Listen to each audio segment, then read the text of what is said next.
പാകിസ്ഥാൻ അതിർത്തിക്ക് സമീപം ശക്തി പ്രകടനം നടത്തി കരസേന. രാജസ്ഥാനിലെ ധാർ മരുഭൂമിയിലാണ് അമോഘ് ഫ്യൂറി എന്ന പേരിൽ ശക്തി പ്രകടനം നടത്തിയത്. സൈനികാഭ്യാസം രാത്രിയും പകലും നീണ്ടുനിന്നു.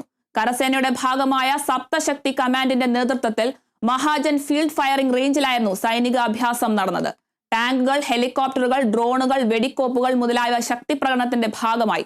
ഉയർന്ന തീവ്രതയുള്ള ടാങ്കുകൾ, ICVകൾ, പീരങ്കികൾ, ആക്രമണ ഹെലികോപ്റ്ററുകൾ, നെറ്റ്വർക്ക് കേന്ദ്രീകൃത സംവിധാനങ്ങൾ എന്നിവ പ്രദർശിപ്പിച്ചു.